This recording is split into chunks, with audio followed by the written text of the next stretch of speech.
सभा 339 रामपुर कारखाना में पहुंचे हुए हैं। बीजेपी के प्रत्याशी हैं सुरेंद्र चौरसिया जी, जो गांव में जाकर जनता की समस्या जानने का प्रयास किया है और जनता के बीच में रहकर उनकी समस्या लोगों तक पहुंचाने और निदान करने का भी काम किया है।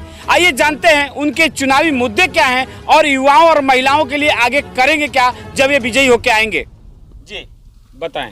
विकास हमारा प्रमुख एजेंडा है और भारतीय जनता पार्टी का भी ये प्रमुख एजेंडा है कि गांव के अंतिम व्यक्ति तक की सारी योजनाएं, जो व्यक्ति हमारा समाज से अभी तक वंचित था, जिनके अधिकार इस प्रदेश की पूर्व की सरकारों में गुंडे और माफिया खाते थे, वो हमारी सरकार उन आम लोगों तक पहुंचाने का कार्य कर रही है। वही हमारा मूल एजेंडा है कि हम गांव का जो अंतिम व्यक्ति है, जिसके अधिकार छीन लिए जाते थे, जिसकी ज़मीनें दबंगों द्वारा कब्जा कर ली जाती थी, वो हमारी सरकार का मुख्य एजेंडा रहा है। जो अभी आप देखेंगे प्रदेश के बड़े बड़े गुंडा और माफिया या तो प्रदेश छोड़ के भाग गए या जेल के भीतर हैं या मार दिए गए।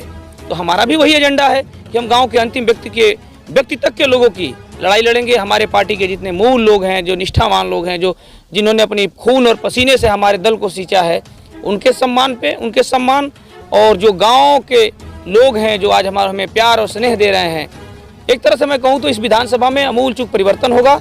एक नौजवान यहाँ से प्रतिनिधि बनने जा रहा है, जो यहाँ के लोगों की आवाज़ बनकर और लखनऊ की सदन में अपनी आवाज़ उठाएगा।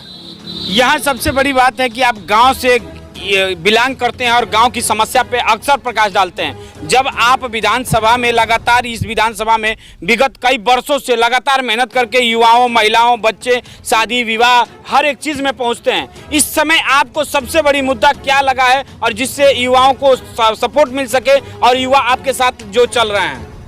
जो बात भी आपने कहा है कि मैं गांव की गलियों से निकला हुआ कार्यकर्ता हूं। सड़कों पे मैंने लंबे समय तक संघर्ष किया है।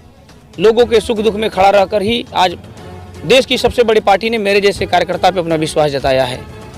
तो लोगों का जो विश्वास है, लोगों की जो सोच है कि सुरेंद्र चौरसिया गाँव गरीब का बेटा है और यह राजनीति में आएगा और लखनऊ की सदन में जाएगा तो मेरी आवाज़ बनेगा, तो मैं लोगों की उम्मीदें टूटने नहीं दूंगा। लोगों की जो उम्मीदें हैं सुरेंद्र चौरसिया से, उस उम्मीदों पे खरा उतरने का काम करूंगा। आगे आपकी लड़ाई इस विधानसभा में किससे है? इस विधानसभा में कोई लड़ाई नहीं है। इस विधानसभा की पोलिंग का 60% वोट अकेले सुरेंद्र चौरसिया भारतीय जनता पार्टी पाने जा रही है और जो 40% वोट है उस बंटवारे में भी हम लोग वोट पाने जा रहे हैं। 1 लाख से ज्यादा वोट पाकर यह सीट हम जीतने जा रहे हैं और उत्तर प्रदेश में प्रचंड बहुमत की सरकार बनाने जा रहे हैं। ये रामपुर कारखाना के प्रत्याशी सुरेंद्र चौरसिया जी थे, जो बीजेपी के प्रत्याशी हैं। देखना यह है कि 3 तारीख में जनता अपने कितना मतों का प्रयोग करती है और किस तरह किसके सर पे ताज रखती है। इसी के साथ जय हिंद, नमस्कार।